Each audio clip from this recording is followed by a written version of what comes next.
Ho ho ho! Angry Monkey here.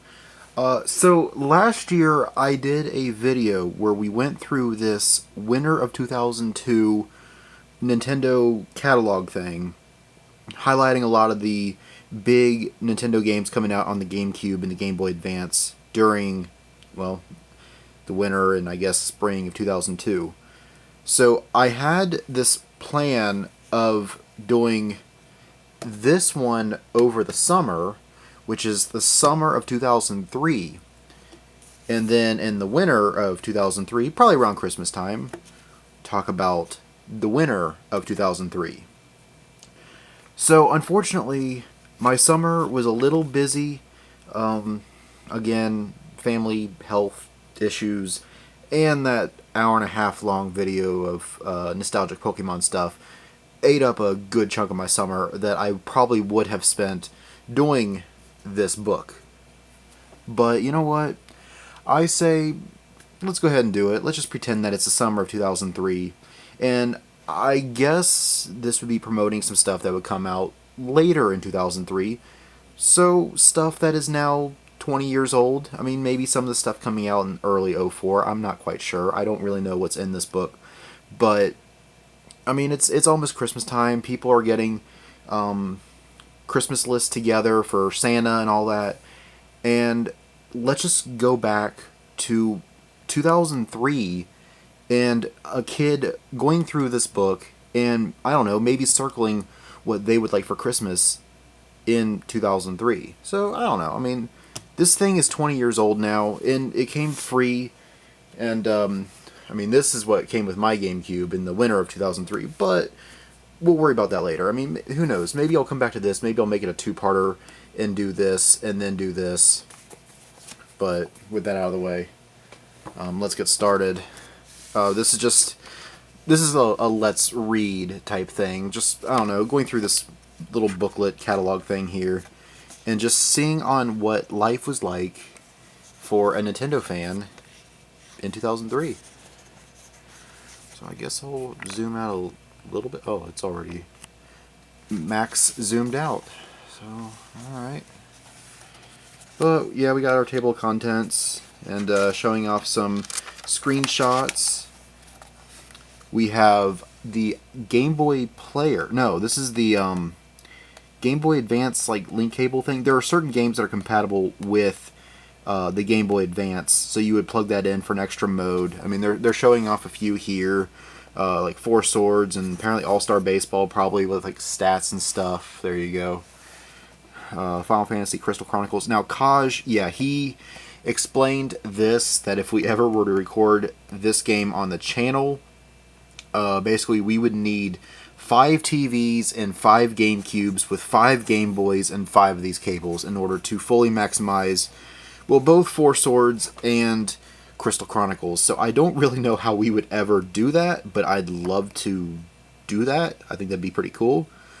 Although that would just be a mess to record and edit. So I don't know if that's ever going to happen, but I hope it does, because I think that'd be pretty cool to record both of these Four Swords with the 4 links, and then Crystal Chronicles as well. What else do we have here? Wind Waker. I do remember, I actually did take advantage of this once. This is with Wind Waker, and it's the Tingle Tuner, I think they call it. And Tingle basically like drops items and gives hints and stuff. Let's see if we can get that a little bit more into focus. I guess that's the best we can do. And apparently the Nintendo Puzzle Collection, I've never even heard of this game. But use the Game Boy Advance as a controller to play Dr. Mario, Panel de Pon, and Yoshi's Cookie, or transfer your favorite and take it on the go. Interesting. I've never heard of this game. I mean, I'm seeing Dr. Mario here in the thing, but so you can play a handful of NES games on the go? I mean, that's kind of cool. I mean, you got to remember, this is 2003. I mean, now with like Switch Online and all that, you can probably play some of those games. Probably not Panel de Pon, but Oh, you know what? These all are like Tetris clones, I guess, because Panel de Pon was. I mean, you have a Tetris Attack, and which is not really Tetris. It is closer to Panel de Pon, and you also have like Pokemon Puzzle League, which is a lot like Panel de Pon, and I guess Dr. Mario is, and Yoshi. So I mean, that's kind of cool though. And then Wario World. As you play Wario World, unlock sample mini games from the wacky developers of WarioWare Inc., Mega Micro Games, and download them to your Game Boy. Okay, because I actually just got, no, that I got Wario World already. I just got the other WarioWare game. I got that on the GameCube at Torg last month. So, but this is Mega Micro Games. I don't really know. I don't know what this is, but that's cool. Okay, now here we are. We're advertising the Game Boy Player. Oh, that was such a game changer on the GameCube. Pun kind of intended. Because I remember getting this and how it hooks up your Game Boy Advance to your GameCube and thinking like, oh, this would be a way to play Game Boy games on the GameCube. No, yeah, it doesn't. It's just a connectivity thing. But this guy is that. You can plug in Game Boy, Game Boy Color, or Game Boy Advance into the Game Boy Player on your GameCube, and you can play Game Boy games on your TV, which was mind-blowing. I mean, I already, like, looking back, I adore the GameCube. And I think one of the reasons why I adore the GameCube, I mean, yeah, you have massive library of games on the GameCube, but you have this adapter as well, which just doubled the usefulness of the GameCube. I mean, it doubled your library, or quadrupled your I don't know. You go from just GameCube games to the entire Game Boy library, the entire Game Boy Color library, the entire Game Boy Advance library, all on your GameCube, and that's amazing. And then naturally the e-reader card, the broadband adapter. Now my GameCube has the ability, yeah, because there's like another thing on the bottom of your GameCube that you can basically like. I guess if you unscrew this and you could take off like another chunk of your GameCube, you can put in this adapter thing and be able to like play online on the GameCube, which was pretty revolutionary. I mean, the GameCube came out in 2001. I know that there were certain features of the GameCube that were removed in like the second wave of GameCubes. So like if you got a GameCube like 2004, 5, or 6, it didn't have some of those features. Mine was 2003, which was probably the last year for that. Basically, like mine was basically a launch GameCube I got in 03, but I'm kind of rambling. But different, like I don't know what you call it, but like Game Boy Advance SP, Game Boy Advance, or you can do like GameCube controllers and Game Boy Advance SP. I mean, this is 2003, so I think the SP came out in 2003. I remember in 2002 when I got my Game Boy Advance, and it's, oh, go to Nintendo.com for stuff, and I'm like, that's cool. So I go on Nintendo.com like the day after I got my Game Boy Advance, which was like the day after my birthday, or a couple days after my birthday, and they're already advertising the Game Boy Advance SP, and I'm like, are you serious? I just got my Game Boy Advance, and you're already advertising the new Game Boy Advance. So I was a little mad at that, but whatever. Okay, so this is basically, yeah, the hardwares. So this is advertising, of course, the GameCube.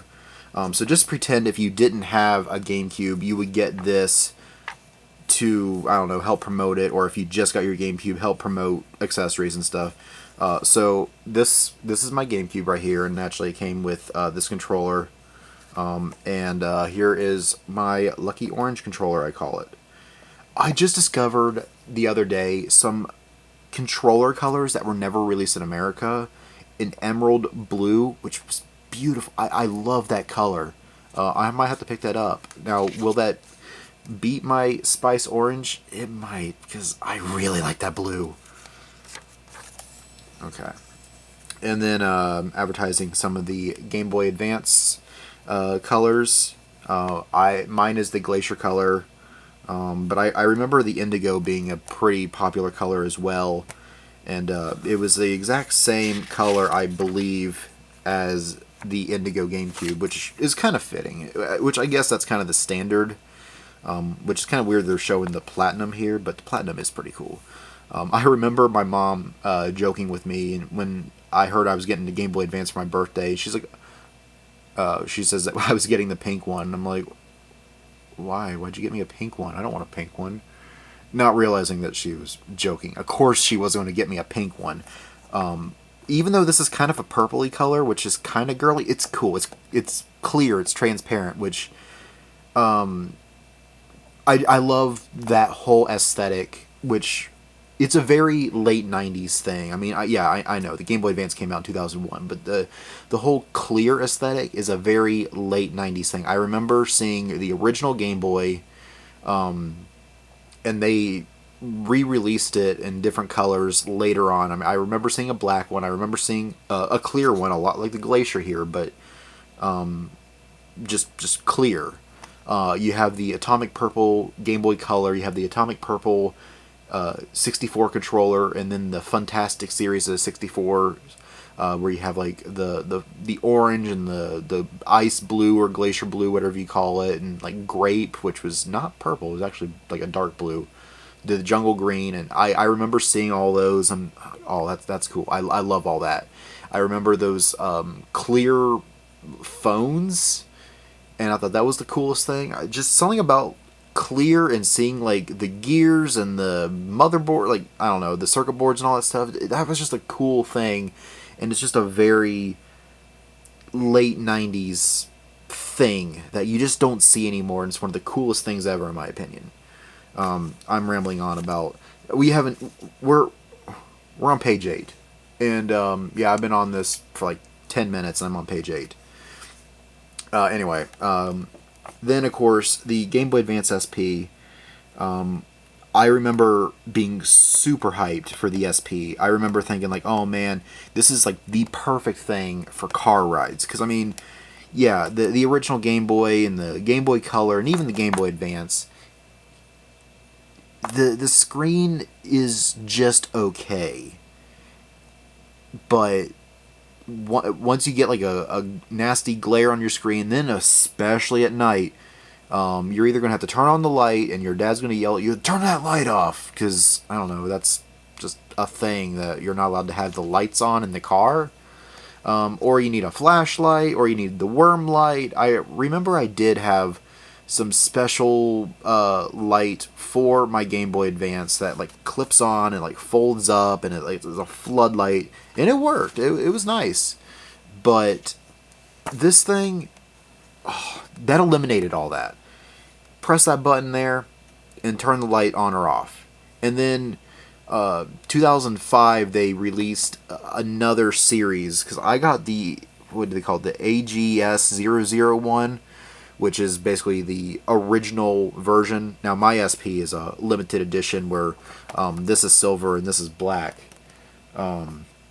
which I'm sure I've showed that off in a video before, but so I guess in 2003 these were kind of the only colors available, was cobalt blue and platinum. Yeah, and like I said, in 2005 I think they released the AGS 101, which had an even brighter screen, and it helped the colors pop more, made it easier to see the screen. It was just a better, it's like the OLED of the SPs. So I have a 2005 catalog. Maybe it shows that in there. I don't know. Okay, now this is talking about the Game Boy Player again. So for those who are looking for a GameCube, and I definitely recommend getting the Game Boy Player, make sure that it has the Game Boy Player disc. Otherwise, you won't be able to play this. And I think that's the reason why the Game Boy Player is so expensive now, is because you need both of these components for this to work. But they're showing off some Metroid there, and there's Advance Wars right there. That's a great game. Looks like more Metroid. There's Zelda. I don't know. I'm assuming a Final Fantasy type game. I mean, it looks like it's an RPG for sure.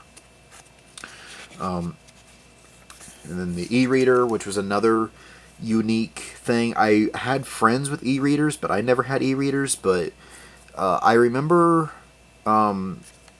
playing some e-reader games, because there were some Pokemon cards. They're showing off like this Sneasel down here, which you can swipe certain Pokemon cards in the e-reader, and you can play like some little mini games. But there was also like you can play Donkey Kong Jr., for example. You would get like a little pack of 5 e-reader cards. You would swipe all 5, and I don't know why you need all 5.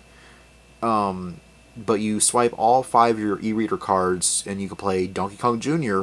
on your Game Boy Advance, which is pretty cool. And I know they did that with Mario Brothers as well, and probably a couple other NES games. I know that there was also for Super Mario Advance 4, which is Mario 3, which for the NES, and they re-released that on the Game Boy Advance, and you get extra levels. Now, unfortunately, my battery decided to die randomly. Yeah, so I was talking about Mario 3 on the Game Boy Advance. They released some extra bonus levels.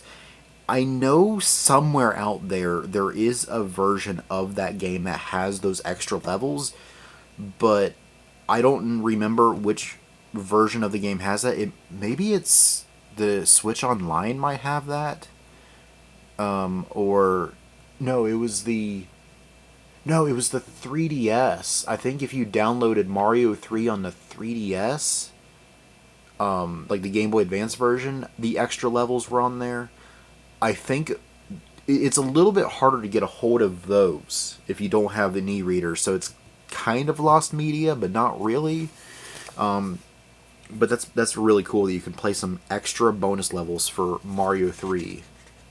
So I guess there is some incentive to get some of those. Oh, here we go. Here are some of the games that you can get. So here's some of the Game & Watch games. Vermin's... No, is that what that is? Yeah, Vermin, Spitball Sparky, Octopus. So those are some of the Game & Watch games. Oh, Fire was another one. So this is like the modded version of with Mario and Luigi. That's in the one of the Game & Watch collections has both the original versions of the Game & Watch games and then a re-release of those with like a Mario flair. So you would have like Yoshi as a character instead of the Mr. Game & Watch, or you would have Mario instead of Mr. Game & Watch, stuff like that. So apparently there's some Animal Crossing e-reader cards. I don't really know what these do, but apparently for Mario Party on Game Boy Advance, you can get like e-reader cards for that as well. There we go. But then some advertising some classic NES games down here. Man, this thing is just out of focus. There we go. So Donkey Kong Jr., Excite Bike, Pinball, Balloon Fight, Tennis, Mario Brothers, Baseball, Donkey Kong, Ice Climber, Urban Champion, Clue Clue Land, Donkey Kong 3, Golf. I'm sure there's more, but these are the ones that are being advertised in this little catalog here. I already mentioned the EX Ruby and Sapphire. So if you have an old Pokemon card with this, that shows that there is a little e-reader bonus game thing. So that's really cool. And there we go. There's that Sneasel card again. So then just accessories. So like the RF switch. Who would be using an RF switch, RF modulator on a GameCube in 2003? I mean, that's like 10-year-old, 15-year-old technology right there. Component. I know for a while that was a very expensive item to find, but I hear that the GameCube is just very crisp when you have this, and I know that some people have their GameCube modded for like HDMI and stuff, which I'm sure that would be just beautiful to see. I mean, the GameCube graphics are still very impressive for the time. I mean, like you could play a game from like 2001. Like I remember the graphics for Luigi's Mansion and just how amazing those graphics look when Luigi's opening the door, and like those graphics are still decent in my opinion in 2023. All right, so now it's advertising some of the games that are either recently released or are coming out in the summer of 2003. Mario Kart Double Dash, one of the greatest GameCube games of all time. And until Mario Kart 8 was in my opinion, hands down, no contest, the best Mario Kart series game in the series. And this is probably the one that I come back to more than any other Mario Kart, even probably more than Mario Kart 8. But that's just because I don't play a lot of video games. So when I do, it's more of a nostalgia thing. At least right now, I'm in like this weird nostalgia kick, where it's like, I'm craving a 64 game or a GameCube game, and maybe that's just because that is my childhood right there. I mean, the GameCube is my childhood. 64 is also like my childhood as well. But I love Mario Kart Double Dash. Playing as two characters at the same time, whether you're Mario and Luigi or Mario and Bowser, you picked a combination, assuming that your friends didn't pick the character for your combination. So like when me and Kaj played this game 10 years ago, by the way, on the channel, and we both picked like the same characters. I picked Toad and Koopa, and he picked Toadette and the Paratroopa, which was it was funny that we both picked basically the same characters. F-Zero GX, sadly the last F-Zero game. I mean, there was one on the Game Boy Advance that came out after this, but this was basically the last F-Zero game. I mean, granted, you gotta admit they went off strong. I mean, this is one of the best games on the GameCube. I mean, it's fast. The graphics are beautiful. It's hard. It's hard to like win like against computers or whatever. I mean, the game's brutal, at least to me. I'm just terrible at video games though. But there's no denying this game it's fast paced. It's amazing, and it's one of the best games on the GameCube. So I mean, like, this is going to be like some of the best stuff as some of the first few games that are being advertised here. I mean, the stuff that's getting an entire page. Mario Golf. I picked this up recently, so I don't have any actual first-hand experience playing Mario Golf.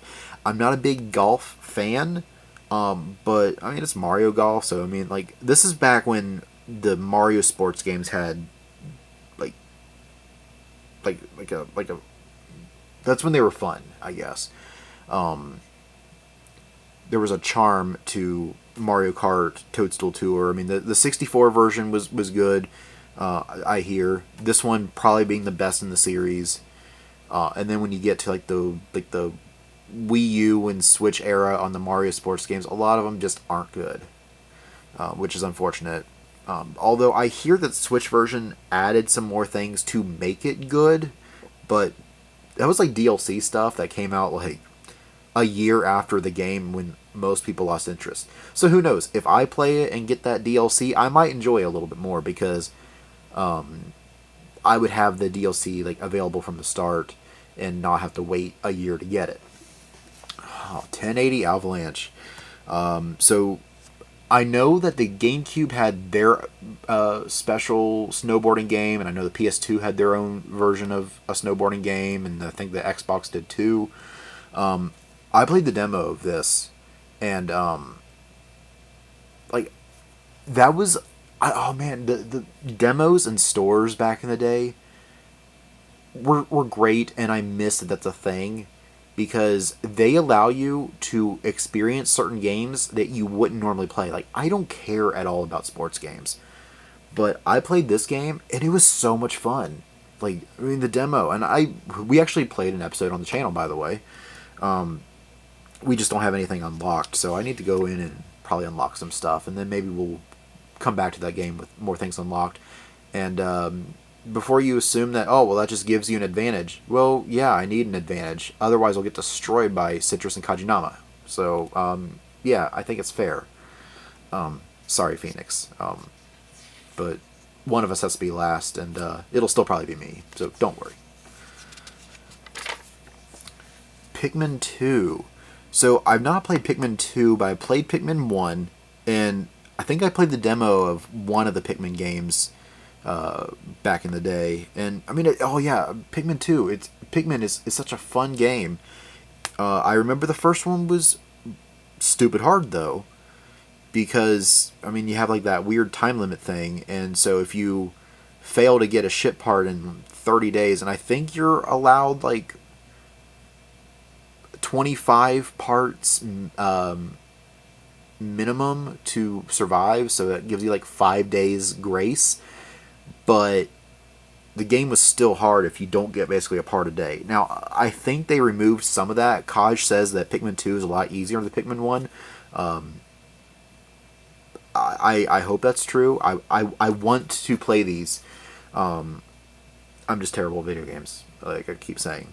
But, yeah, I mean, you land on a planet, you have these little guys here. Everything is giant. You have, like, I don't know, I call it a frog when I was a kid, but I forget what it's called, like a Bulba or Bulbor, Bulbasaur, something like that. Yeah, those things can definitely eat your Pikmin. And I remember how depressing it was in the first one when you round up all your Pikmin to like go to bed or whatever, and if you leave any Pikmin there, if you don't have them all, you'll watch them get eaten, and it's so depressing. I'd be like, I don't want to see this. I don't want my Pikmin to die. So, yeah, don't let your Pikmin die. Wario World. A great 3D platformer with Wario. I unfortunately haven't played this one, but what I've seen of it, it's a really good game, and it's unique. Like, this is the only, as far as I know, this is the only 3D Wario game. So if you want to play it, you got to get it on GameCube. It's the only one that exists. I don't know how expensive it is, so I mean, I know that a lot of GameCube games are unfortunately expensive right now, which I'm so glad that I have all my childhood GameCube games, and I've been slowly picking up a few of the heavy hitters. Like I've got Fire Emblem, Path of Radiance a couple months ago, Zelda Four Swords. So yeah, this is weird. You have Four Swords and Four Swords Adventures, which is kind of like, I don't really know on which one's which. So apparently Four Swords is the GameCube, Four Swords Adventures is the Game Boy Advance one. But yeah, you have four links that are like on the screen together, and so you have, it's basically, it's a 4-player co-op Zelda adventure. And like I said, this one requires a bunch of Game Boy Advances plugged into the Game Boy, the GameCube, using those little cables that I mentioned earlier. So, yeah, like I said, I don't think I'll be able to play it on the channel. I hope I will, because I think that'd be pretty cool. Oh man, Star Fox. So it is just called Star Fox right now. This is before it became Star Fox Adventure. This was one of the last games that Rare made on the GameCube before being bought by Microsoft. Because Rare, during the 64 days, even the Super Nintendo days, Rare was like, that was like peak. Your 64 collection was not complete without like Rare games. Donkey Kong 64, Banjo-Kazooie and Tooie, GoldenEye, Perfect Dark. There were so many just amazing Rare games, and by Rare, that's the name of the company. I'm not saying that they're hard to find. Rare, that's just the name of the company. And Rare made a few more games on the GameCube, like Star Fox. So this was going to be its own thing called Dinosaur Planet, and apparently the brother and sister in there looked a lot like, well, Fox. So they like retooled it to turn it into a Star Fox game where Fox McCloud, he's on this dinosaur planet, and it is a Banjo-Kazooie like game where it's what they call a collectathon, where you're just collecting a bunch of like items and stuff to 100% it. This is where they introduced Crystal, which I know that was a fan favorite. Basically introduced a lot of people to the furry lifestyle, apparently. I mean, she's still a cool character. I'm not going to deny that. Kirby Air Ride. Oh, this is one of my favorite video games of all time. Kirby Air Ride. I mean, easily one of my favorite on the GameCube, and like I said, it is probably one of my favorite video games of all time. I just adore Kirby Air Ride. Me and Kosh played this game on the channel 10 years ago. I mean, it's a very simple racing game. Oh, what's his name? Yeah, Masahiro Sakurai. I had to look up because I'm like, oh, I know the name. I'd know it if I heard it.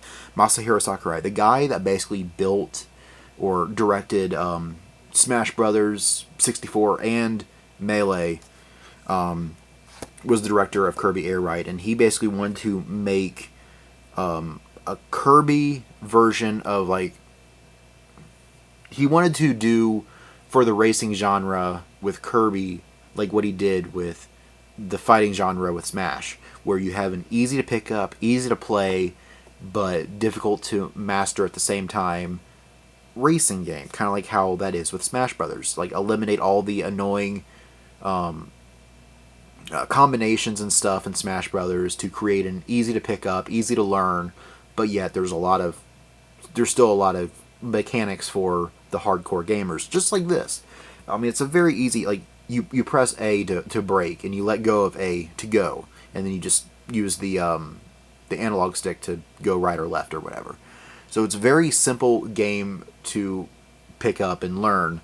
But there's a lot of meat in this game that I didn't realize. I remember when I first bought this game, because I was really hyped for it, because I played the demo for it, and I remember when I first played it, I'm like, it's okay. And I didn't play it for a while. And then I had a craving to play it again, and I discovered some of the other modes to it, and I realized, oh, this game's amazing.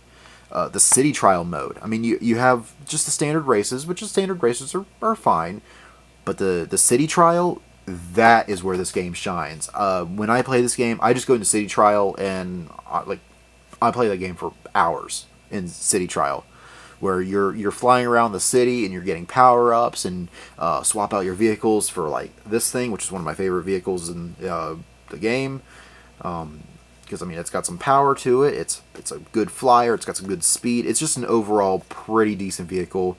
This one's also pretty good. It's a little bird, and it's just a good flyer. It's a little slow, but it's a good flyer, so it's really good for if your mini game is how high up you can go or how far out you can go.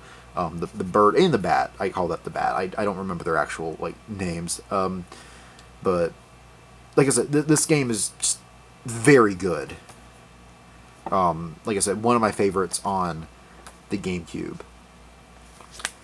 And Pokemon Coliseum. This is before they actually got their their logo. I remember this game being advertised, and I'm actually playing it right now on the channel. I haven't been able to for a while because of just stuff, life.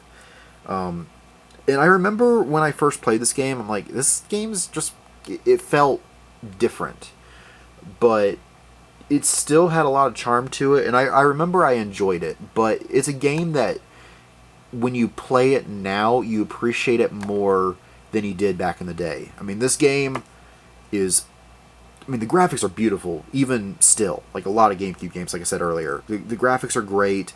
You're able to transfer like all your Pokemon from Ruby and Sapphire into this game to use them in 3D, and they actually, like, that was one of their primary focuses. I mean, you have a story mode, of course, but they're like, let's make this something that people would want to transfer their teams or battle in 3D. So, like, it's amazing. The graphics and everything's amazing. But they actually introduced a story mode. I mean, this was supposed to be like a spiritual successor to Pokemon Stadium 1 and 2 on the 64.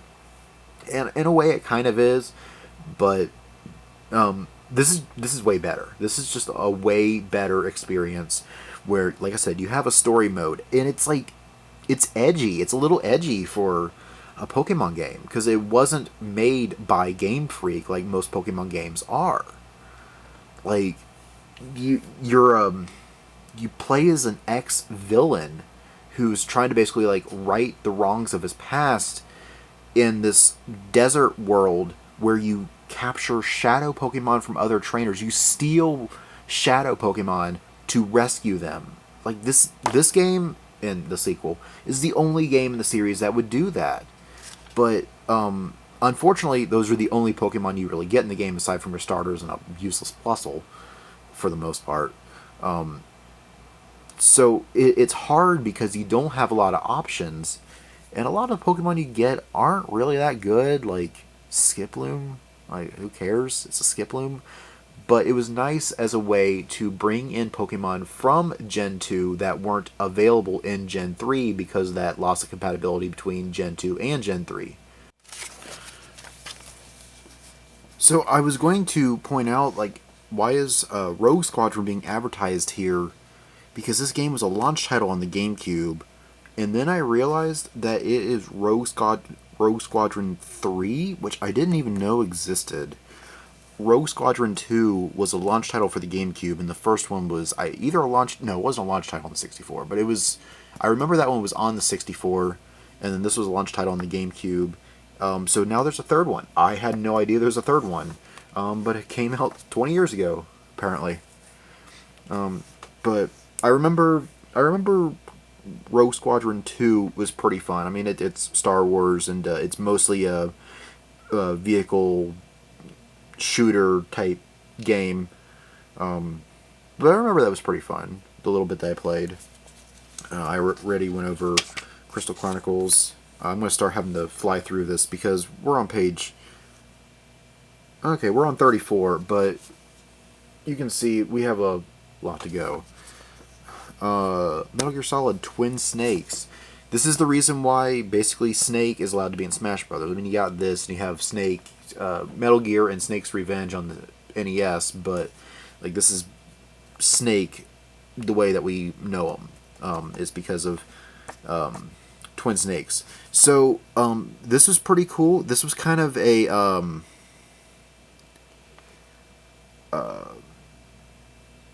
it's kind of a remake with combining both the first one and Sons of Liberty together in one game. I mean, I guess on 2 discs, but on one game on the GameCube. People say this is the definitive way to play Metal Gear Solid 1 and 2. I don't know how true that is, but that's what I hear. Either way, it's Metal Gear Solid on the GameCube, and it's fantastic, because even though I didn't get too far in Metal Gear Solid on the PlayStation, I still rank it as one of the greatest games on the PlayStation. Yeah, and Metal Gear Solid is just that good. Resident Evil 4. Yeah, what else do I need to say about Resident Evil 4? This is also one of the best games on the GameCube. I mean, they took the Resident Evil game in kind of a different direction, but I mean, a lot of people say that the GameCube version is like the best version, or at least back in the day it was, whereas the PlayStation 2, the PS2 version, was like the worst version. Now they've re-released it on the Wii, they've re-released it on like the PS4 and stuff, so I don't know how those compare. And naturally they got the PC version as well, which I guess the PC version is probably the best because PC Master Race, whatever. But yeah, I know that this version is very good.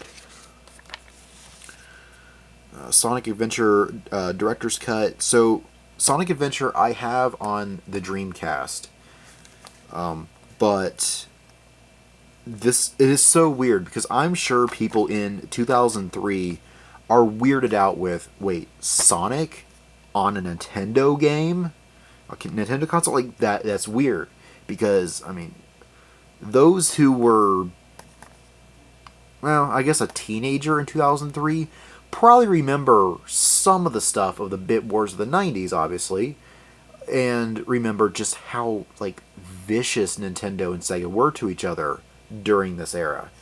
So the fact that Sega is releasing a Sonic game on the GameCube is weird.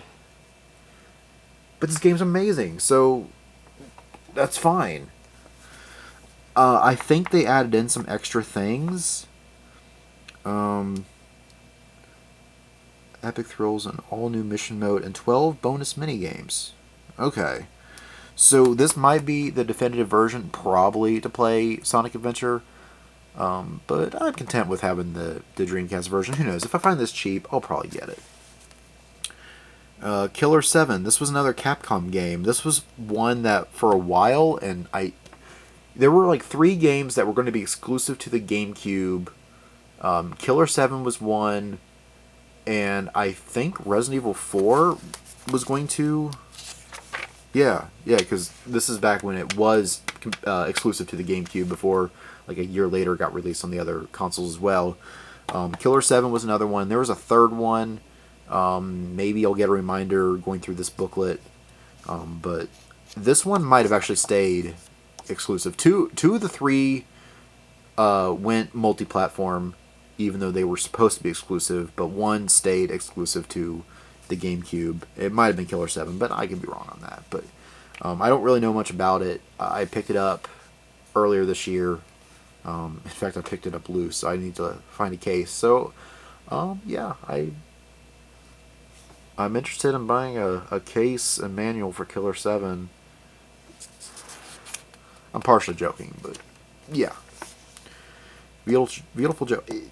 Maybe it might have been Beautiful Joe, actually. Maybe that was the third one. No. I'm confused, because PN3 might have been the third one. I know Beautiful Joe was also on the PS2, but I mean, right now it says that's compatible, or I keep saying compatible, I mean exclusive to the GameCube.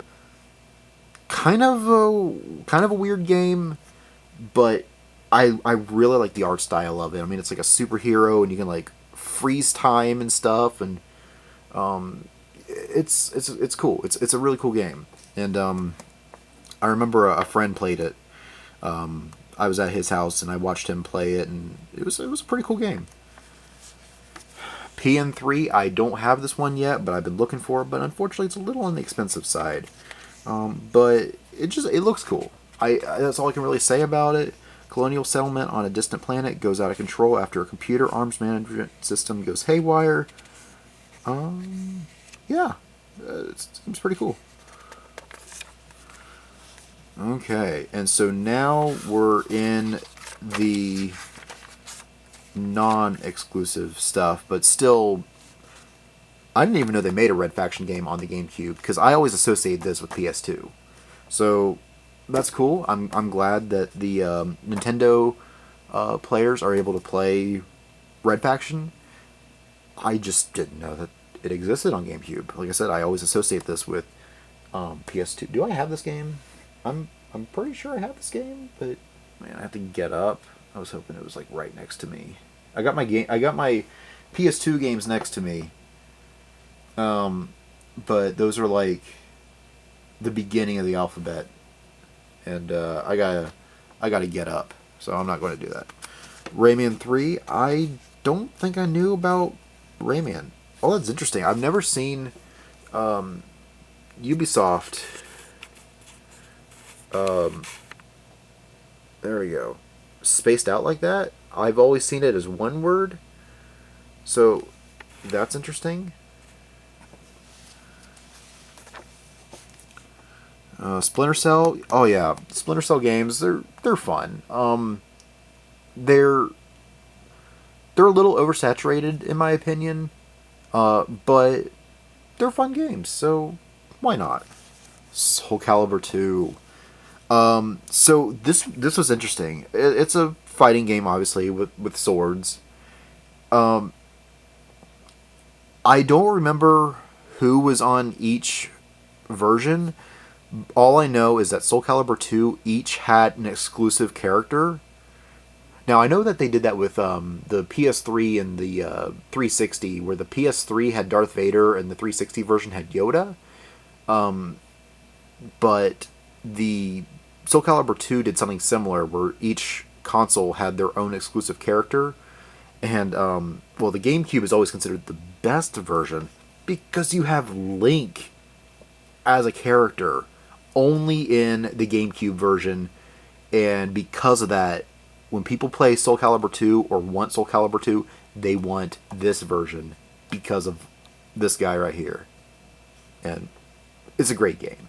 And just knowing that Link is in it just makes it so much better. Gladius. I'm assuming it's like a gladiator type thing. Tactical RPG. Huh. Never heard of this. I'm terrible at tactical type stuff, but I mean, it looks pretty cool. Prince of Persia: Sands of Time. This is another game I didn't realize was on the GameCube because I always thought it was on PS2, maybe PS2, Xbox. But I'm just surprised that it's. Oh, that's interesting. It's the rating is pending still. I think it's rated M, probably, but that's interesting. Okay, then we got some sports games. We don't like sports ball here, or at least I don't. But we got Madden 04 and we got Slugfest 04, which is always it's always weird to me that you have like 04 but it came out in 03. But I guess that's the way it's always been. I guess the same with like cars as well. Like I don't know, getting a 2024 vehicle in 2023. I guess that's just normal. I just always thought it was weird, but whatever. Def Jam Vendetta. Is this the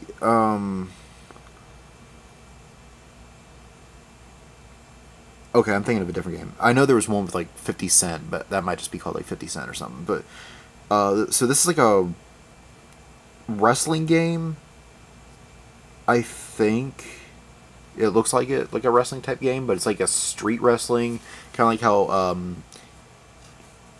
Street Volume 2. I think it's like NBA Street Volume 2 or something, where it's like street basketball. I know that this is a very beloved series. Like I said, I'm not big on sports games, but I can acknowledge when there's a good sports game that's not just a standard Madden or something, which I hear both of these are pretty beloved sports games. I'm just not big on sports games, but okay. And then we got some not really smaller titles. Oh, that's weird. It says we're back to exclusives. Okay. But we got Mario Party 5, which I have Mario Party 5, but I have not played it. I've only played up to 4, which, by the way, those are 1 through 3 are done on the channel, and 4 we've done 2 or 3 boards. So, if you want to see some Mario Party chaos, we got plenty of that on the channel. Okay, so here's that Nintendo puzzle collection that I mentioned earlier. So Dr. Mario takes center stage. Actions more contagious with frantic pace. Puzzlers, Yoshi's Cooking and Panel de Pon, the game that inspired Pokemon Puzzle League. Okay, so yeah, I mentioned that earlier. You can even plug in your Game Boy Advance and use it as controller, or transfer your favorite game to play it on the go. That's really cool. I've never heard of this game. I didn't know it existed, but now that I know that it exists, I want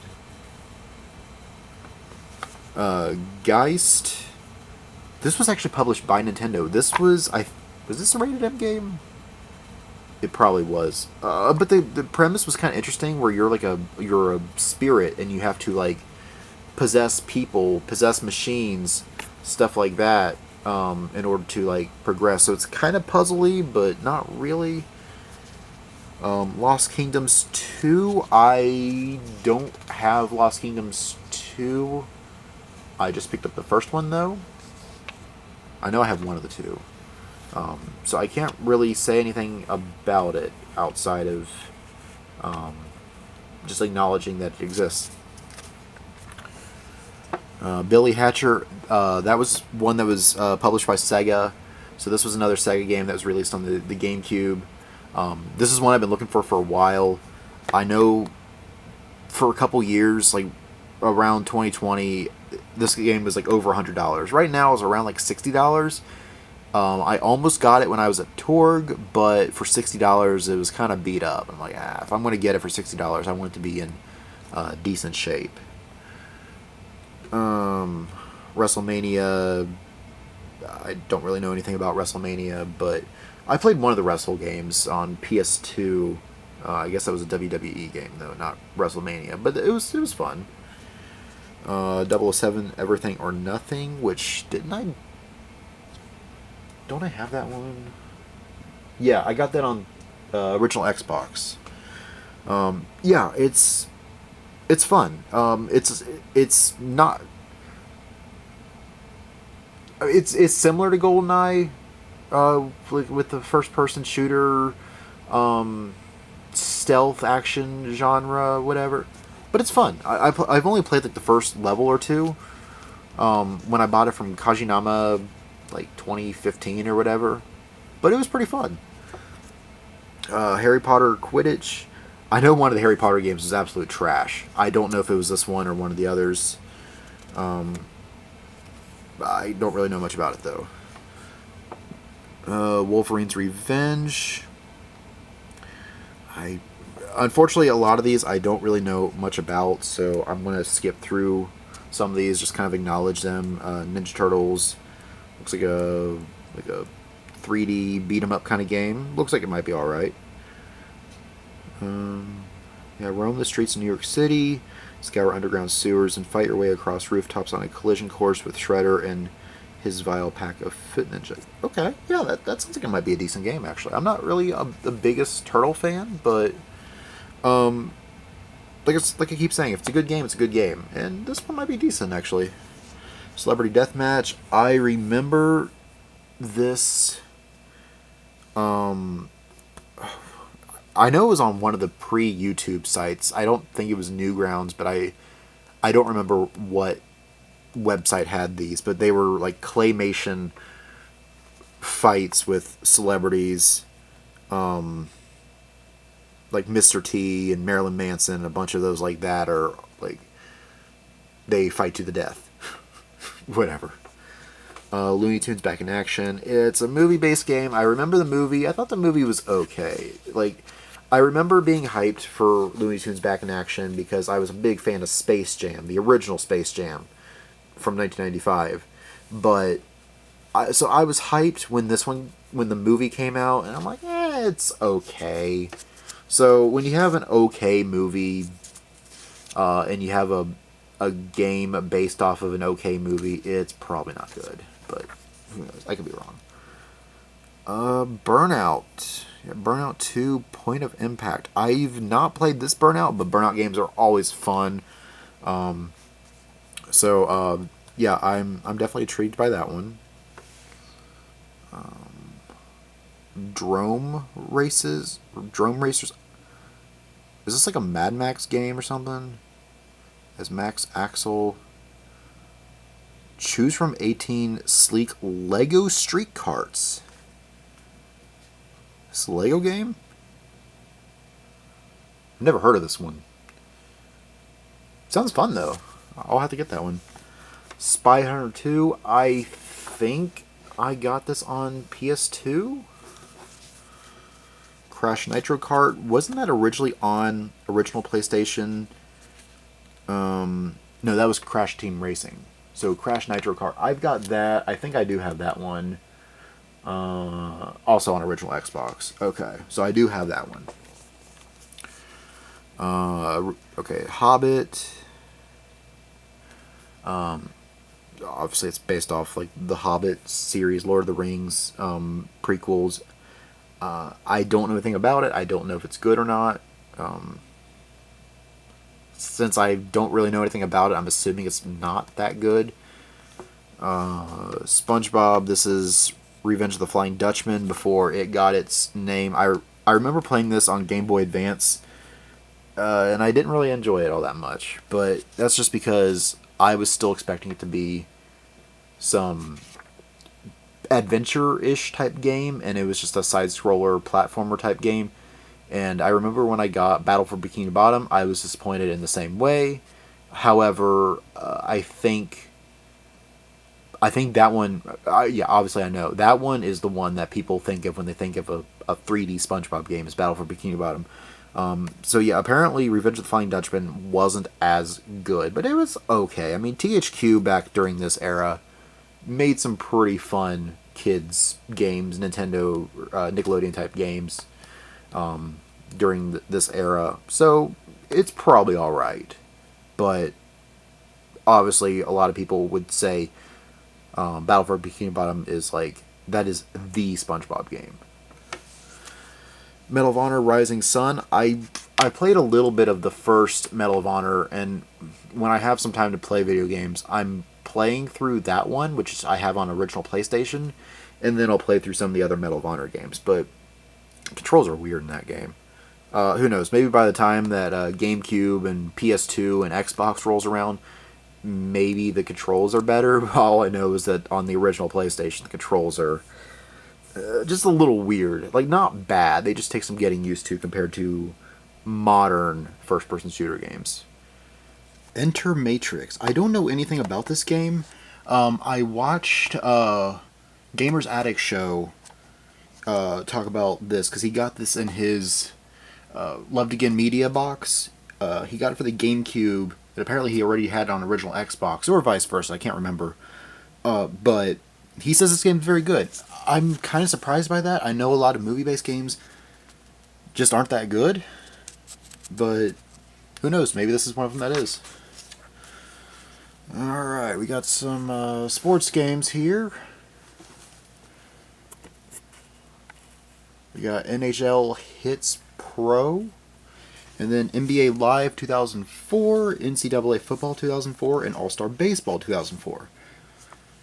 I got nothing on these. They're sports games. But hey, if you got these games, I hope you enjoyed them. Alright, now we're getting into some of the smaller releases here. Starting with Custom Robo, which this was the first Custom Robo game that came over to America. There was one on the 64, but I don't know if it ever released in America, if that was just a Japanese thing. But on the Switch Online, they have the 64 version of this. And we got Phantasy Star Online. That is a game that I actually have, and I know Citrus for many years is like, we need to play PSO. We even have our characters built, but that's as far as we got. We just got our characters built, get that out of the way, so that way when we actually do record, we can actually like jump into the gameplay. And we got Crush Hour. Okay, something involving The Rock, WWE. Alright, that's why I don't know anything about that. But apparently it's only for GameCube, so that's pretty cool. And then Terminator 3, which is not exclusive to GameCube, but I don't know. Looks like it might be alright. I don't know anything about the Terminator games. I know there was one on the NES that was pretty bad. Maybe... No, was it Super Nintendo? That might have been Super Nintendo. Or both? I know the nerd played a bunch of the Terminator games, or actually Schwarzenegger games in general. And there was one where you're like at the bar and like he's walking and he's naked and like the motorcycle like rides with him, and then like he have like, I don't know, like the stair rails that also blocks things, and it's like, that part was kind of funny. I gotta admit, that part was pretty funny, but overall that game just was not that good. Now this game I don't know anything about. And then you have Simpsons Hit and Run, which I keep forgetting that they released this game on GameCube, and I mean, I like The Simpsons. I'm not like a hardcore, the biggest fan, but yeah, I mean, The Simpsons are one of the most iconic cartoons in American history, and probably like the most iconic cartoon family in American history, really. And I know that there were a few Simpsons games that aren't that good. I know the arcade game is obviously a classic, and like, even I've played that one, and yeah, that one's amazing. But there were two other Simpson games that were made, and so you have Hit and Run, and you have Road Rage, I think it's called. So Road Rage was basically a knockoff of Crazy Taxi, and I think that one might have had some like legal rights, where it's like, hey, this is too much like our game, so like, we're suing you or something. And then this one is basically a rated T version of Grand Theft Auto GTA, and which is just funny to me to imagine GTA, but you're Homer Simpson. That's just funny to me. And then you have Conflict Desert Storm. I've never heard of this game. Obviously, it involves the Desert Storm, the Gulf War, 1991, but that's all I know about that game. It's really all I know about the Gulf War as well. I just know that it was 1991 and it was just like a few months or something. It was a very short-lived war, which is good. I mean, naturally there are some casualties, but fortunately the casualties were to a minimum, all things considered, I should say. Mace Griffin Bounty Hunter. This sounds like some off-brand Star Wars character because you have Mace Windu, so in Bounty Hunter. So like this, yeah, this just feels like some off-brand Star Wars character name. Futuristic world of huge corporations and high stakes that are being framed for desertion. Mace Griffin is a gunslinger with a score to settle, featuring the voice of punk rock poet Henry Rollins. Mace Griffin Bounty Hunter covers 13 missions with a combination of FPS action and 3D space shooting. Okay, yeah, that's a maybe. I can't imagine this game being all that expensive. Oh, and it's rated M. There weren't a lot of rated M games on the GameCube, so that's pretty interesting. I mean, you got like Geist, and you've got some of the Resident Evil games. There's just not a lot of rated M games on the GameCube, so that just stands out as interesting. Pitfall Harry? I mean, I know Pitfall from the Atari days, but I don't know anything about this one. I know there was Super Pitfall on the Super Nintendo. I know the Nerd did that many years ago, and apparently that one wasn't that good. I don't know anything about this game, though. Alright, now we're getting into some of the third-party kids games. I'm going to just breeze through these. I don't know anything about these. Aquaman, Jimmy Neutron. I know this is THQ, and a lot of the THQ games on the GameCube were actually pretty good. So I might like this game. I don't know. Wallace and Gromit in Project Zoo. I guess just a third-person 3D adventure, I mean. I think that's all it is. I don't know. Piglet's Big Game, Winnie the Pooh game. I got nothing. Shrek Super Party. Based on what I'm seeing here, I think it's just a Mario Party knockoff. Attack of the Power of Juju. I remember the commercials for this game, and it looked pretty cool. I never got it. I remember I wanted it for Christmas, probably 2003 or maybe 2004, because I know there was, I think, a couple TAC games.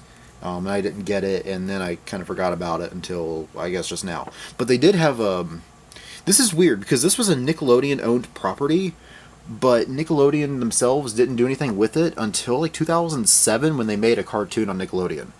I think it only lasted one season, and I enjoyed it. It was okay. It wasn't, like, the greatest show ever, but it was a decent watch.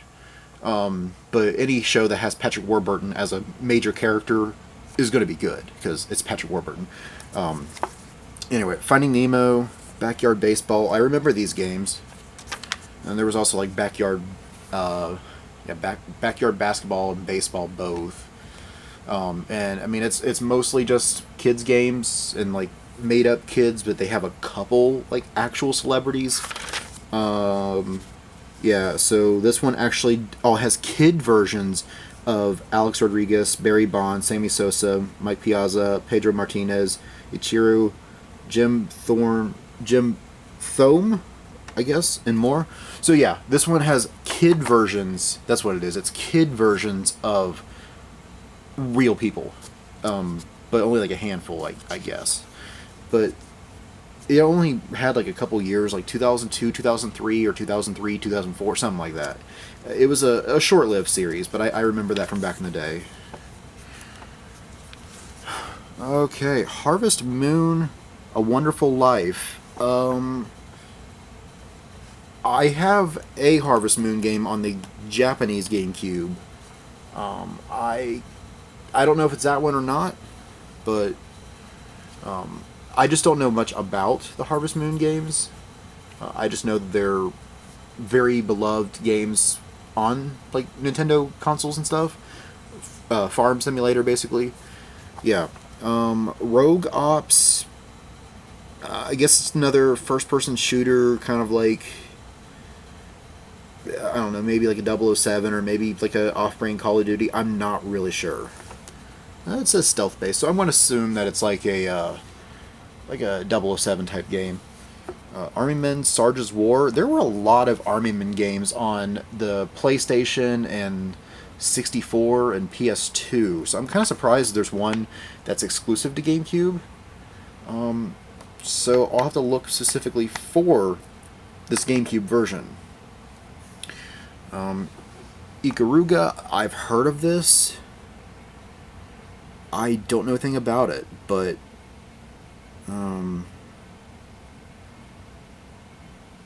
complete chain attacks against enemy ships, find calm amid chaos, and reap the rewards in a perfect combination of manga-style storytelling and ultra-challenging arcade heroics for 1 or 2 players.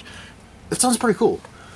Yeah, I can definitely see me maybe not doing well with this game, but I could see me getting this game and probably playing it on the channel.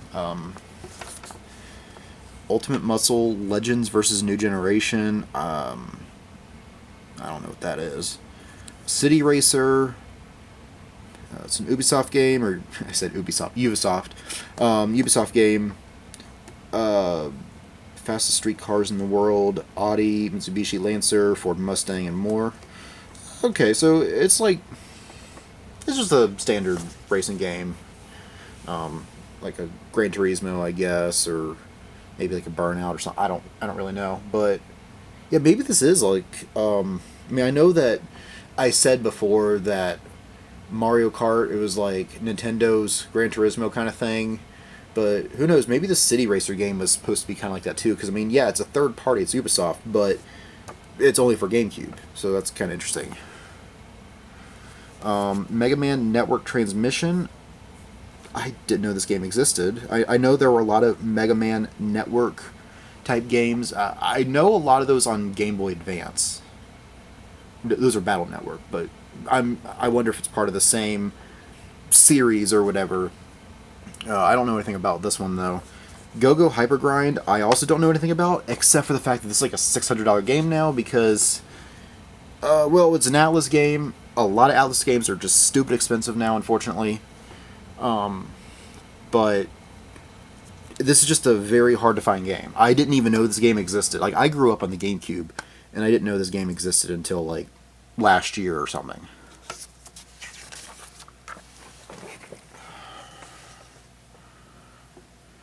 Okay, and a lot of these are, like, racing games. So you got Speed Kings and Freestyle Metal X. Motor Trend presents Lotus Challenge ATV Quad Power Racing 2. SX Superstar. And then Exgra Extreme G Racing Association. This one looks interesting. Why does this game sound so familiar? Okay, I looked it up. The reason why it sounds so familiar is there's an Extreme G game on the 64, and I have that in my collection, and that's why that game sounded familiar. So yeah, it's just a racing game, but it looks pretty cool. Somebody sold it to me on Facebook Marketplace or whatever, and for like $10, and it's kind of hard to pass that up, so I bought it. Okay, we got Street Racing Syndicate Espionage, like espionage, but ESP. That one sounds pretty cool. Made by Midway. Freaky Flyers. That's also Midway. Oh, this is 3DO. That's pretty cool. Yeah, like I'm assuming that this 3DO is the same company that made the 3DO back in the 90s. The Suffering, also made by Midway. This one sounds pretty cool. It's a action horror game. Yeah. I'm interested. Dinotopia. I mean, it sounds like that Star Fox game that I mentioned earlier, the Dinosaur Planet type game. I don't know. And the Four Horsemen of the Apocalypse, which that's a nickname that I associate when it comes to video games to the four horrible games on the CDI, the 3 Zelda games and the Mario game. They call those the Four Horsemen of the Apocalypse.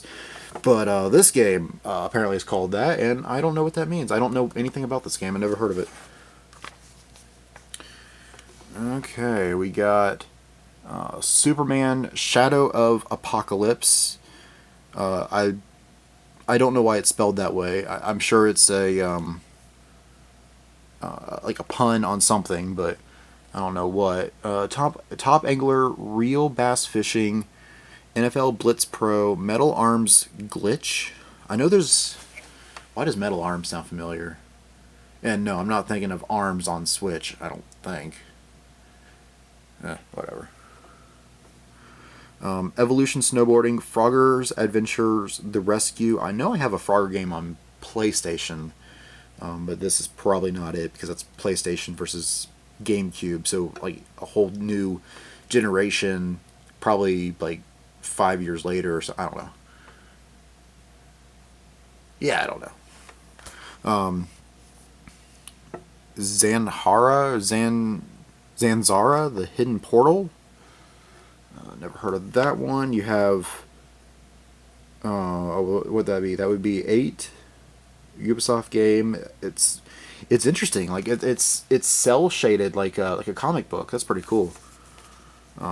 Black and Bruised, Metalbots Infinity, Fairly Odd Parents Breaking the Rules. I remember this game was advertised a lot as a kid. I never got it. I know for a while I wasn't allowed to watch Fairly Odd Parents, so maybe that's why I didn't get this game, was for that. But later on I was able to, of course. But and Fairly Odd Parents is a huge part of my childhood, watching Nickelodeon.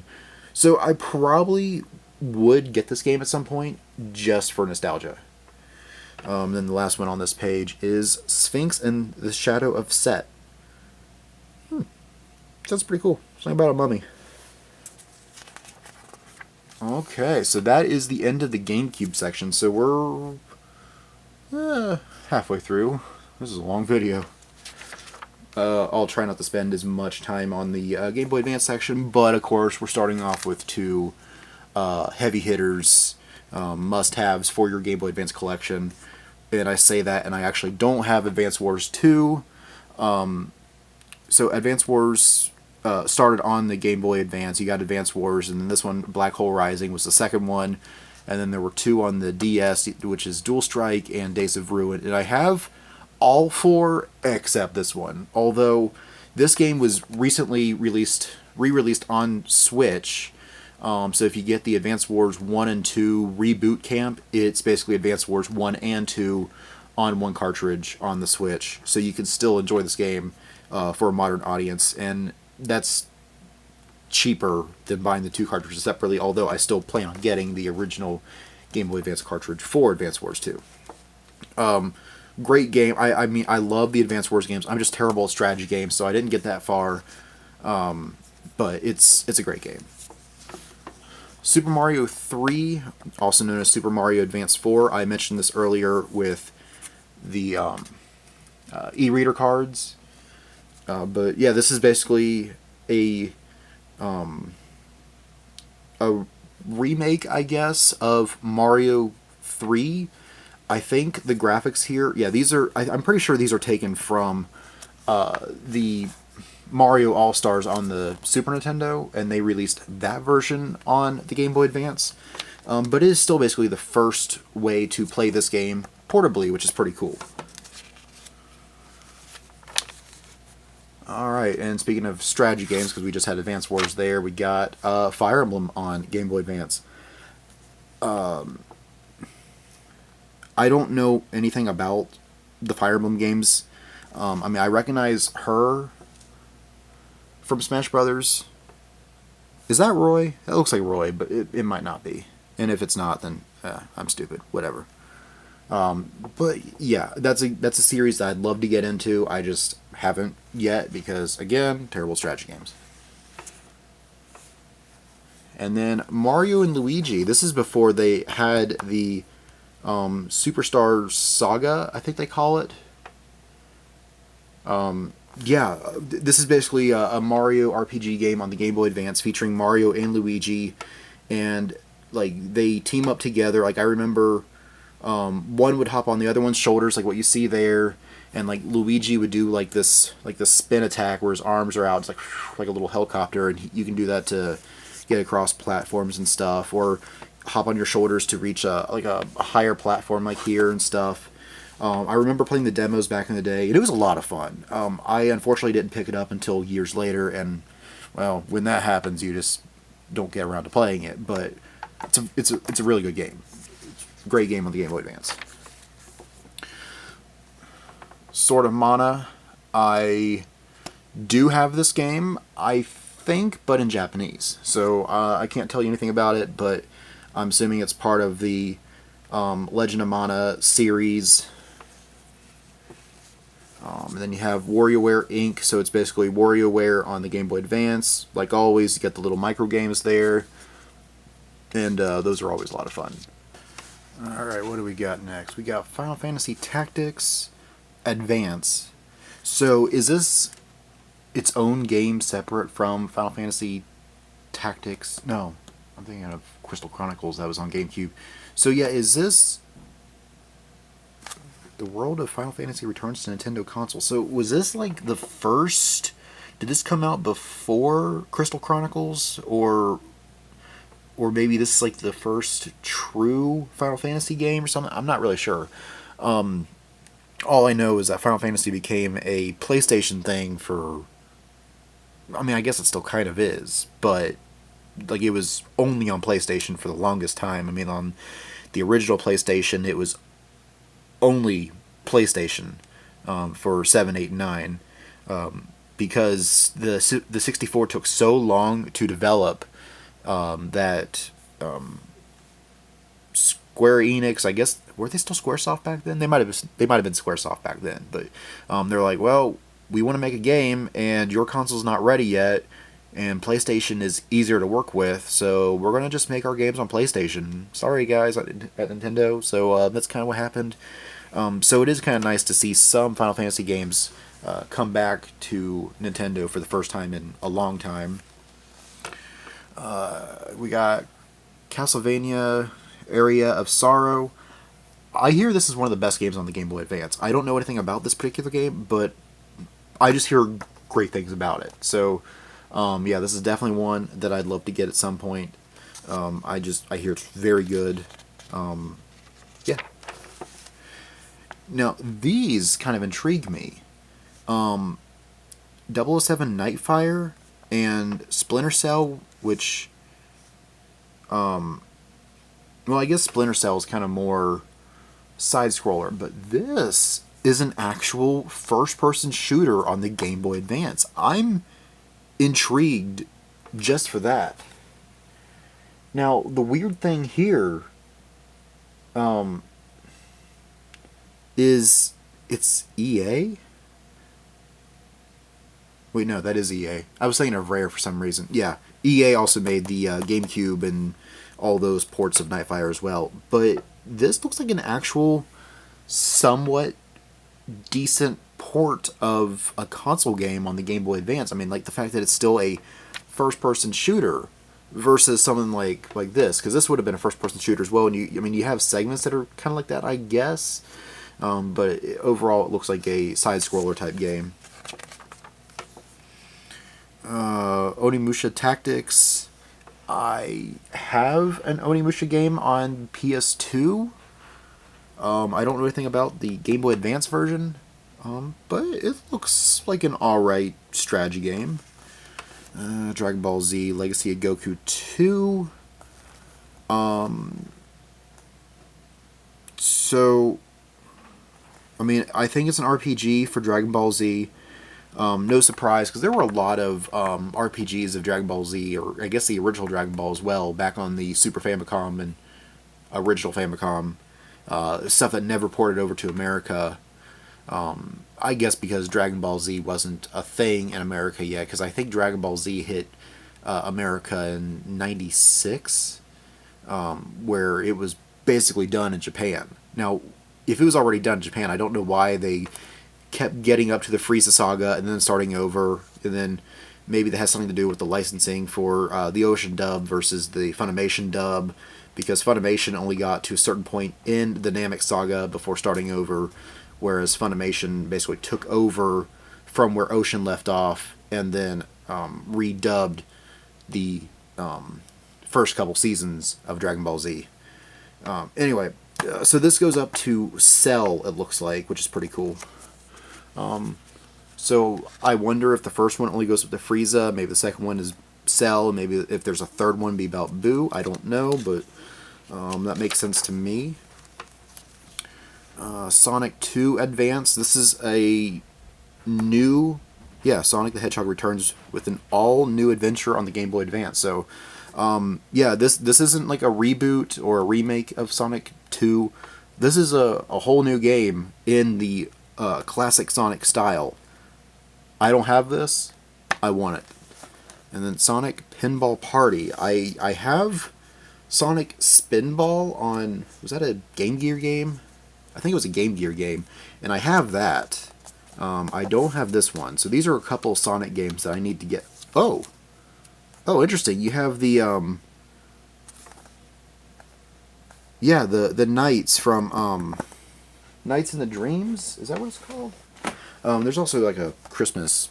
Nights into Dreams Christmas or whatever. Yeah, so... Okay, yeah, okay. So yeah, you have the Samba de Amigo, which was also a Sega thing. So you have that, like I said, Knights there. So that's really cool that it's Sonic, but they pull from a few other Sega properties as well, which is that's pretty cool. So yeah, I want that game. Crash Bandicoot 2 Entranced. Everything good is bad again. Okay. I know that there were a couple Crash games on Game Boy Advance. I know there was one where Crash and Spyro, they basically like flip worlds. So Spyro's in a Crash game and Crash is in a Spyro game, and they called it like orange version and purple version or something, almost like parodying the Pokemon versions. So you have those apparently, and you also have this one. So I don't think I have this, but I'd love to get it. You have the Hulk, Star Wars Flight of the Falcon. Looks like just a flight vehicle shooter, almost like a Star Fox looking game where you are kind of probably flying on a track and you're just shooting what's in front of you. Yeah, looks like it might be all right. Puzzle Fighter. Okay, so this is like a so it is made by Capcom, obviously, because it's Street Fighter, but it's almost like a panel to pawn kind of puzzle game. So that's interesting. I don't dislike what I see there, but when you think of Street Fighter anything, you're gonna expect a fighting game. So this is just kind of a unique take on the genre to make it a puzzle fighter, but it's probably alright. All-Star Baseball 2004, Madden 04, both of those on Game Boy Advance. Donkey Kong Country, oh, such a good game. So yeah, this was originally a Super Nintendo game, obviously. Yeah, I remember playing this one on the Game Boy Advance demo at like Target and stuff, and my only exposure to Donkey Kong up to this point was Donkey Kong Land on original Game Boy, and this is kind of like the real version of that, because Donkey Kong Land was just a Game Boy version. I mean, it was its own game. Like, Donkey Kong Land is definitely different from Donkey Kong Country, but it was like its own like version. It's like, oh, well, I want to play Donkey Kong Country, but like I'm going to grandma's house that lives 2 hours away. Well, that's cool. I can still play Donkey Kong Land on Game Boy, and they're both made by Rare. They're both quality titles. So this is a re-release of that on the Game Boy Advance. What's interesting here is it actually says published by Nintendo, because Rare published it originally, but this was after Rare got bought out by Microsoft. So I guess Rare had some kind of agreement to make this, but they couldn't put their name on it, so it just became a Nintendo thing. Because even though Rare made the Donkey Kong Country games, they don't own the rights to Donkey Kong, because that is a Nintendo first party thing. I mean, Miyamoto created Donkey Kong, and you know how Miyamoto is. I mean, he's like probably like the most important guy at Nintendo. So obviously Rare doesn't have the rights to Donkey Kong, but I guess they probably teamed up with Rare and released it under Nintendo's publish. Okay, 007, Everything or Nothing. So this is what I would expect for a 007 game on Game Boy Advance. It doesn't look as good as the console version. I do have that on Xbox, and since I have it right here, yeah, there you go. That's Everything or Nothing on console. But that's the Game Boy Advance version. And then you have GT3 Advance. So, a unique take on racing, because it looks like you're seeing the front of all these cars, not the back of the cars. Because I was expecting something more like Sega Rally, which is, again, it's funny to see a Sega game on Nintendo. Alright, we got Hamtaro. I don't know anything about this one, but so I don't know if it's like a find more than 100 exciting mini games and a ton of puzzles as they search the missing ingredients high and low through 7 brand new areas in their most colorful adventure yet. Okay, so Rainbow Adventure. Okay, 7 levels. Yeah, okay. Pokemon Pinball EX just Ruby and Sapphire. There's no EX. That's Pokemon cards. Yeah, there's 2 different boards, and I remember that was kind of the same way on the Game Boy Color one, where you can basically play the red version board or the blue version board, and this is the Ruby version board and the Sapphire version board, and so there's different mechanics that are between the two. I think I usually played the Sapphire version more, but I've played both. Yeah, I played this game a lot as a kid. I enjoyed it. Obviously, it's a Pokemon game, so of course I'm going to have a lot of enjoyment out of Pokemon Pinball, Ruby and Sapphire. Man, I haven't played that game in 15 years, maybe. Yeah, and then of course up here you have the original, actual Ruby and Sapphire games, which is weird that both of these are towards the back of the book. Because I know that this came out in 2003, and so summer of 03, you would think that that would be a huge hit for the summer of 03, but maybe that's just because it came out earlier in 03, and so by this time they figure, well, those who would be a huge Pokemon fan would already have it, but we're going to put it in here as, hey, by the way, there's a Pokemon game. That's probably what they did, but yeah, Ruby and Sapphire, fantastic. I mean, I would say that on the Game Boy Advance, Emerald beats Ruby, Sapphire, Violet, and Leaf Green. I mean, Emerald is the best, and Emerald is still probably one of the best Pokemon games of all time. But Ruby and Sapphire, fantastic games. I adore. I played through Gen 3 so many times that, like, yeah, I could probably play that game blindfolded.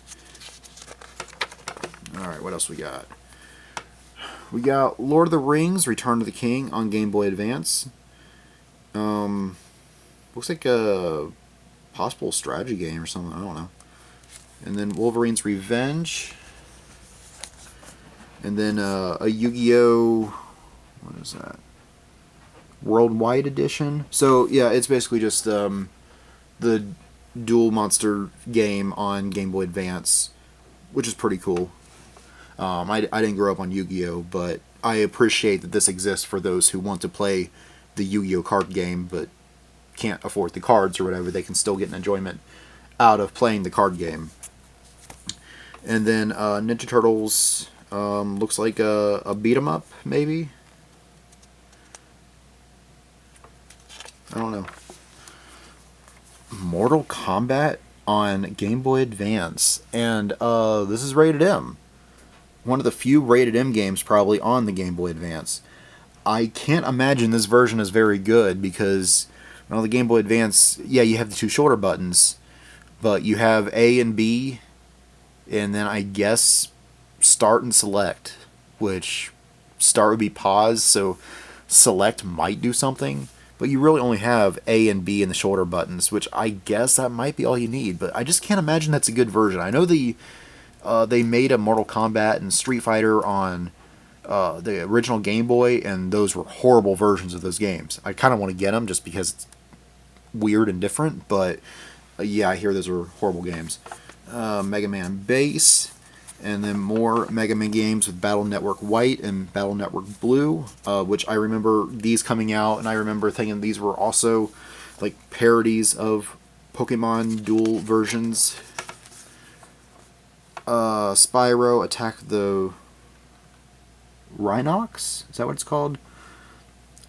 I guess this is only on Game Boy Advance because I have like all the PS2 Spyro games, and Attack of the Rhinox doesn't sound familiar. Although it doesn't say only for Game Boy Advance. I guess either A, you can get that on GameCube, or B, you can also get that on like PS2 or whatever. I'm not familiar with this game. And then Shrek, wreaking havoc. Why does Shrek look at that? Look at Shrek's head there. It's like enormous. Why does he look like that? What is this? What am I looking at here? Frogger's Journey. Okay, this one looks alright. Just kind of a adventure, top-down adventure game. Need for Speed game on Game Boy. Wow, there's so many bizarre picks for games that you wouldn't expect to see on Game Boy Advance, like Need for Speed. I didn't realize that was a Game Boy Advance game. Graphics look okay for Game Boy Advance.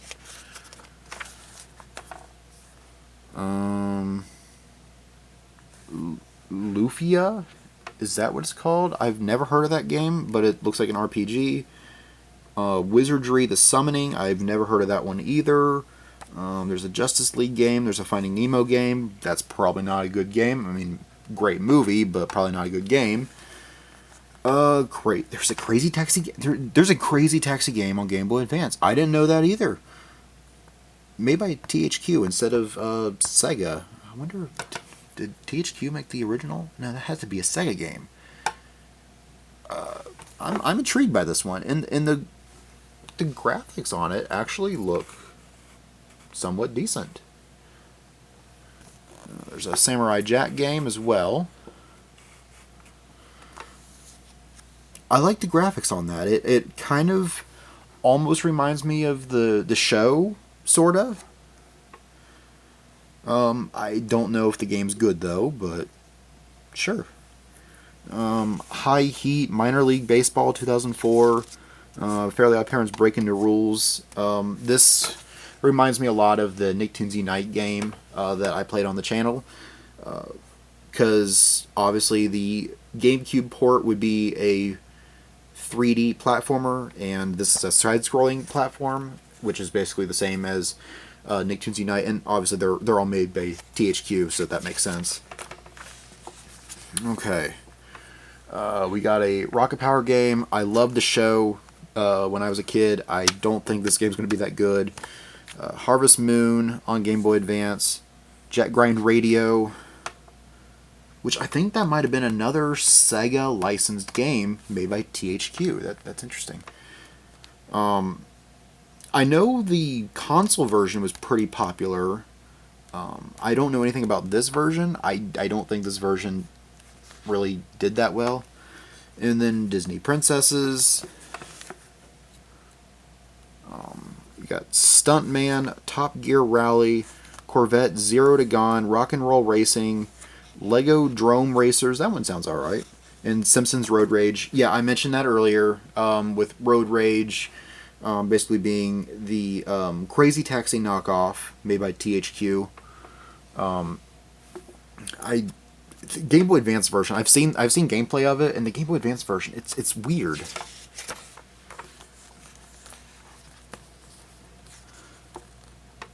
Iridion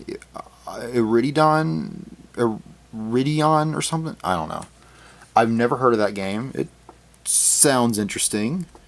MLB Slugfest 2004, Ice 9, Haunted Mansion, Metabots, Metabee.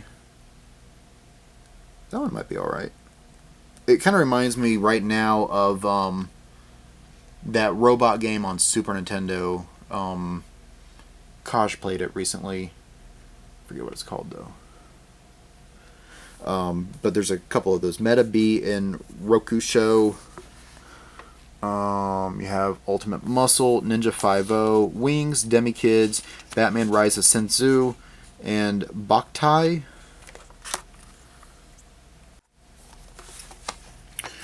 Alright, we're getting towards the end. We got Ed and Nettie Jawbreakers, which is another kids game. I was expecting that to be a THQ game, but maybe they only do Nickelodeon games. Muppets On With the Show, Fisher Price Rescue Heroes, Billy Blazes, Woody Woodpecker and Crazy Castle. Oh, there's I forgot about this. There's a Crazy Castle game on Game Boy Advance.